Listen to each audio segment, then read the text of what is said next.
Alright guys, I'm going to go ahead and replace my lead-based battery in my Royal Enfield Continental GT650 with a lithium battery. And the main reason I'm doing that is merely for the 7 pounds weight reduction, which is pretty good. It's got some, obviously they got their marketing bullet points here, like more power, more starts, longer life, but really my existing battery is dying again, and the one I got from Walmart, so I'm like, I'll just get a lithium and save some weight while I'm at it. So I'll just go ahead and show you what's in this box. This is the NOCO P14 battery. Okay, sorry. NLP14. This is the one that's compatible with the Royal Enfield. So go ahead and open it up here real quick, show you what's inside. So here we got internals here, so spacer, an Allen wrench, pretty thick book of instructions. I believe this is like packing, but I think it's also good for spacing because this battery is actually way smaller than the original battery. And inside here is the battery with a bunch of spacers.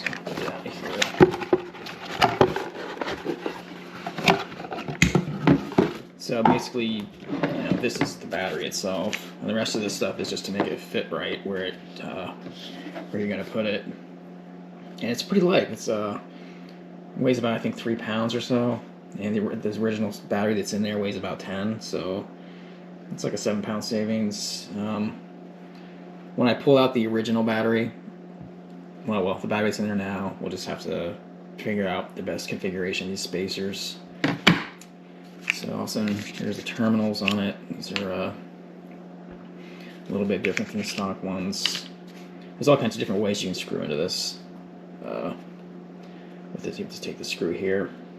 I don't like really that it's Allen wrench based, but oh well. Hopefully it will be easier to work with.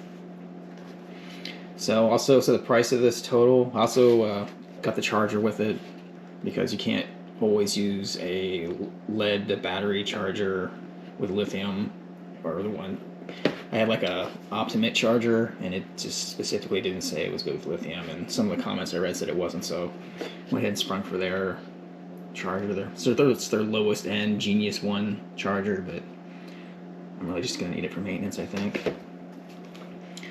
Alright, so that's that. Let me go ahead and open up the charger here. So, show you what's in here. Alright, so inside the charger box, there is the charger itself.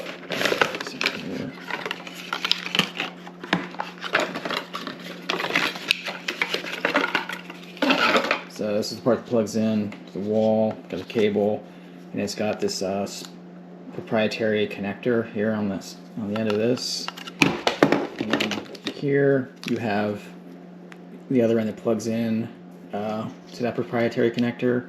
You also have 2 clamps, and these clamps basically you can unscrew the little bolts in here, and these become pieces you put on the terminal. So what I'm going to do is just take the clamps off, attach these cables to the terminals, and then I'll have an adapter hanging there just like I do with my current Optimate. So that's the plan. So next step is I'm going to go in, I'm going to start disassembling the bike just real quick, showing you how to get the battery out.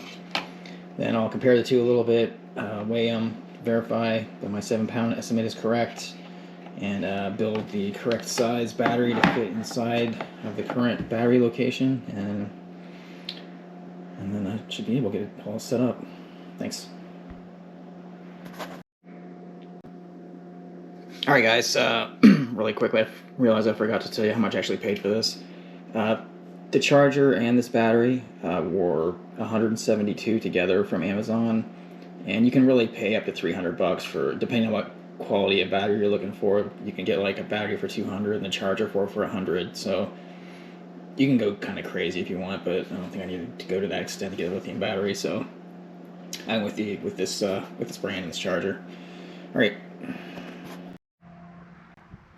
Alright guys, first step to the battery removal is of course the side case. It's down here. Next we're going to go ahead and pull the seat off. That done. And next step of course is remove the other side panel. So it's going to be that little screw right there. So. Alright, I have removed the number 4 hex from inside here. The next step is to pull up the side panel. And the way you generally want to do this is to pull it out and then up. So I'm going to get it unsnapped here. And then you pull it up. It's got that little clip right there that you sink into. Alright, so the next step is, I believe it's this right here. This disconnects one of the terminals. Disconnects the negative terminal, I believe. But anyhow, so we're gonna go ahead and disconnect this, and then we'll start taking the terminal pieces off and stuff. So, just like that. All right, back on the right side of the bike. Before we can start undoing the terminals, actually, we're gonna have to go ahead and take out this screw, the screw, the screw. These are number 10s. Metric, and we're going to remove this carrying tray. Alright guys, now we're going to go ahead and continue removing the negative terminal side. Yeah, it's the black minus. So you can see this is the terminal. You can see there's like a Phillips head where you can come down from the top if you want, but it's actually a number 10 socket, and that's what I'm going to use.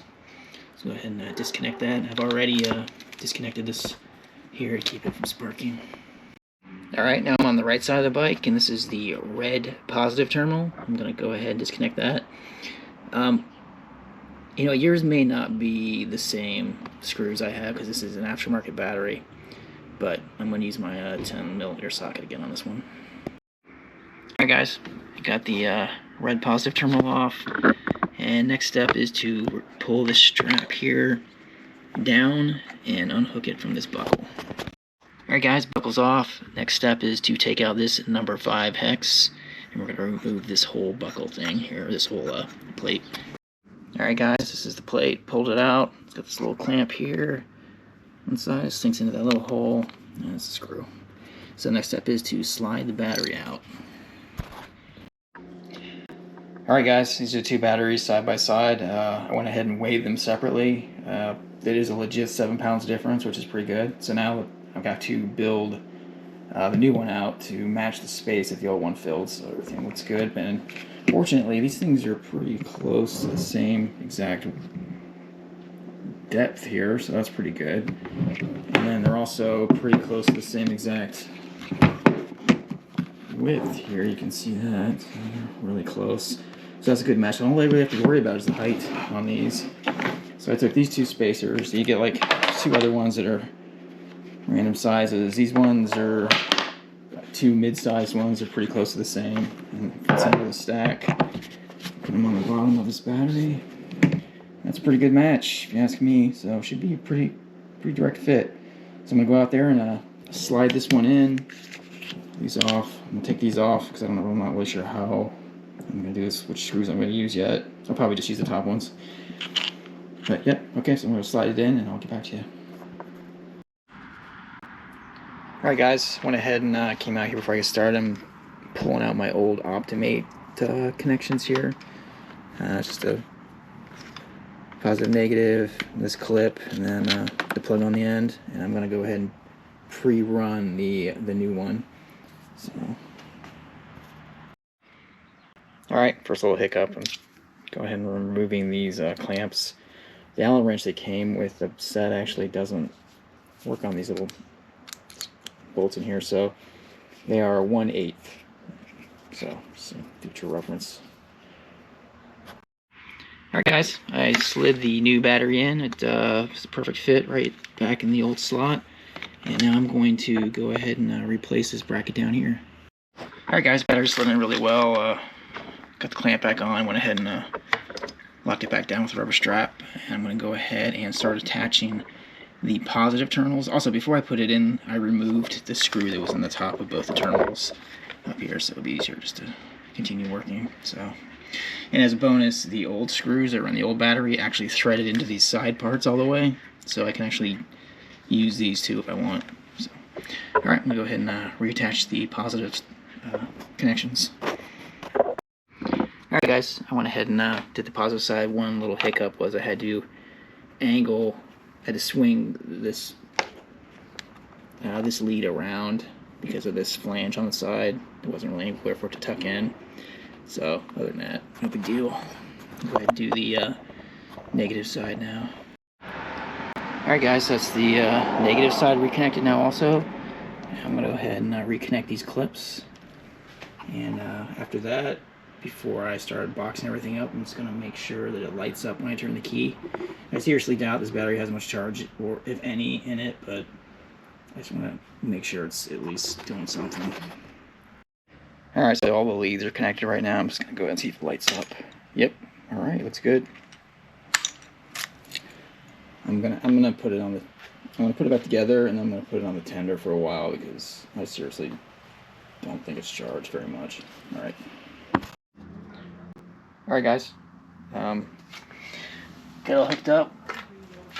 This is the charger. I'm gonna get ready to hook it all up. So it's got this plug here. The charger's the charger end, and this is the mating side. And you can't, even though they're the same color, you can't really mess it up because the connections are different shapes, and also it's got this clip on it here. So go ahead and plug that in. Got this here. Put the charger in. Okay, I already plugged this in once just to make sure everything was right. But normally, what you would do on your first charge is press this mode button until it gets to lithium, and then just leave it there. And these are air LEDs. They are not lit, which is good. And you can't really tell, but there is a red LED pulsing right here in the center, and that means it's below 75% charge, I believe. But the manual says what the